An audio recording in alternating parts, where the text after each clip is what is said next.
मित्रहो, मतमोजणी झाल्यानंतर मतदान यंत्र सुरक्षित ठेवण्याची जबाबदारी फक्त निवडणूक आयोगाचीच आहे.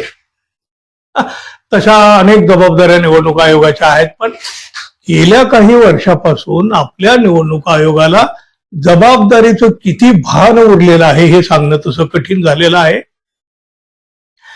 पश्चिम बंगालच्या विधानसभा निवडणुकीमध्ये ममता बॅनर्जी यांचा पराभव करून भारतीय जनता पक्ष अगदी अनपेक्षितपणे आश्चर्यकारकरित्या सत्तेमध्ये आला. निवडणूक आयोगानं भाजपचा विजय घोषित केला असला तरी सुद्धा ममता बॅनर्जी यांचा पराभव झालाच नाही असं आजही अनेकांना वाटतं. संशय कल्लोळ आहे आपल्या देशामध्ये. भारतीय निवडणूक आयोगाबाबत प्रचंड शंका संशय घेतला जातो आहे. लोकशाहीसाठी हे हितकारक नाही. भारतीय जनता पक्ष आणि निवडणूक आयोग यांनी काही गोलमाल करून ही सत्ता आपल्याकडे घेतल्याचे आरोप होत आहेत आणि असे सगळे आरोप होत असताना आणि हे एकूण प्रकरण कोर्टापर्यंत पोहोचलेलं असताना मतदानासाठी वापरण्यात आलेल्या ज्या ईव्हीएम वर शंका आहे, काही गडबड झाल्याचा संशय आहे, अशीच मतदान यंत्र एका आगीत जळून गेली आहेत, राख रांगोळी झालेली आहे. पश्चिम बंगालमध्ये दक्षिण कोलकात्यातील एका भव्य सरकारी इमारतीला आग लागली आणि 9व्या मजल्यावर असलेली जवळपास 4000 मतदान यंत्राची राख रांगोळी झाली. आता इथं आग लावली की चुकून लागली? बघा, दुसऱ्या आणि तिसऱ्या खालच्या बाजूला असतात ना हे मजले, दुसऱ्या आणि तिसऱ्या मजल्यावर लागलेली आग थेट 9व्या मजल्याला लागते आणि 4थ्या पासून 8व्या मजल्यापर्यंत याची कुठेही हाय लागत नाही. हा तर एक जगावेगळा आणि अद्भुत चमत्कार म्हणावा लागेल ना. अहो, बाकी कुणी कशाला, थेट तिथल्या मंत्र्यांनी या आगीवर शंका घेतलेली आहे, संशय घेतलेला आहे. मंत्री कौशिक यांना हाच प्रश्न पडला की दुसऱ्या तिसऱ्या मजल्याला आग लागते, 9व्या मजल्यावरील 4000 मतदान यंत्र जळून खाक होतात आणि मधलेच मजले कसे काय सुरक्षित राहतात? विरोधी पक्षांनीही या आगीवर मोठे आक्षेप घेत निवडणूक आयोगाला पुन्हा एकदा टार्गेट केलं.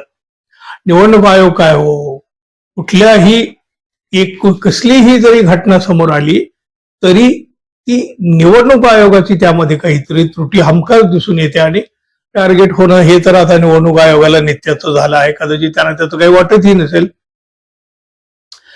उद्धव ठाकरे शिवसेनेचे नेते संजय राऊत यांनी तर भाजप सरकारनंच ही आग लावली आहे असा आरोप केला. नुकत्याच झालेल्या विधानसभा निवडणुकीमध्ये ही मतदान यंत्र वापरण्यात आली होती. ज्या मतदान यंत्रावर शंका आहे, गडबड झाल्याचा संशय आहे, तीच मतदान यंत्र जळून खाक झालेली आहेत आणि यावरून पश्चिम बंगालमधील निकाल कसा लागला हे स्पष्ट होतंय असं राऊत यांनी म्हटलं. एकाच वेळी 4000 मतदान यंत्र कसे काय जळू शकतात? ही मतदान यंत्र जळालेली नाहीत तर ती जाळण्यात आलेली आहेत. ही आग भाजप सरकारनं लावलेली आहे. ईव्हीएम जळालं याचा अर्थ पुरावे नष्ट करण्यात आलेले आहेत. निवडणुका झाल्या आणि ईव्हीएम जाळण्यात आलं. जोपर्यंत मोदी शहांचं राज्य आहे तोपर्यंत हे असंच सुरू राहणार आणि कोणतीही निवडणूक पारदर्शक होणार नाही. पश्चिम बंगालमध्ये लागलेला निकाल कुणालाही मंजूर नाही. ममता बॅनर्जी इतक्या वाईट पद्धतीनं या निवडणुकीमध्ये पराभूत होऊच शकत नाहीत. एवढंच काय, त्या भवानीपूर मध्ये सुद्धा पराभूत होऊ शकत नाहीत. बंगालमध्ये तिथं काटेकी टक्कर होती, पण निकाल कसा लागला याचं उत्तर या आगीच्या घटनेतून मिळालं. निवडणूक आयोग, सुप्रीम कोर्ट कुठं आहे? किती दिवस बॅडमिंटन खेळत बसणार? अरे जरा जनतेचा आवाज ऐका असं सुद्धा राऊत यांनी यावेळेला अत्यंत परखडपणे सांगितलेलं आहे. मित्र हो, खरं तर आगीच्या या घटनेनं 4,000 मतदान यंत्र जळाली असतील, त्याची राख रांगोळी झाली असेल, पण खऱ्या अर्थानं या आगीची धग ही लोकशाहीला बसलेली आहे, लोकशाहीला लागलेली आहे. विरोधक आरोप करीत आहेत त्याप्रमाणे निवडणुकीचा निकाल लावल्यानंतर मतदान यंत्र अशा पद्धतीनं जाळून टाकली जात असतील, त्याची राख केली जात असेल, तर मग आता सगळं संपलं असं म्हणावं लागेल. ना रहेगा बास ना रहे बजेगी बासुरी. मग कशाला हव्या आहेत या निवडणुका आणि कशाला हवा आहे हा निवडणूक आयोग? जर पुराव्याची राख झाली तर मग उद्या भविष्यामध्ये न्याय व्यवस्थेकडून तरी कशी अपेक्षा करायची, काय अपेक्षा करायची आणि कशाच्या आधारावरती करायची? आता या आगीच्या घटनेची चौकशी होईल, त्यांचंच सरकार चौकशी करेल आणि याच सरकारचे अधिकारी त्याचा अहवाल सुद्धा देतील. मग तो अहवाल काय असेल हे आता कुणी सांगायची गरज नाही. पश्चिम बंगालमधील या निवडणुकीमध्ये भाजपानं हेराफेरी केल्याचे आरोप होत आहेत.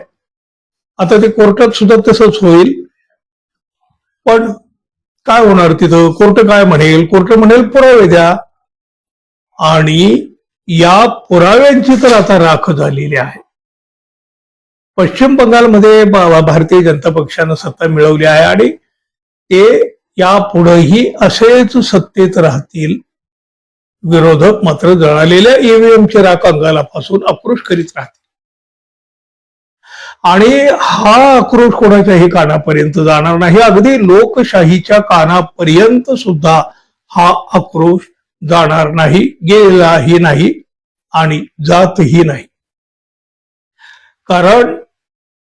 कारण लोकशाही ही आता लाचार बनलेली आहे. हातपाय बांधून तिच्यावर बलात्कार होत आहेत. मित्रांनो, ही आग चुकून लागलेली असेल की ती जाणीवपूर्वक लावून ते सगळे पुरावे नष्ट करण्यात आले असतील हो.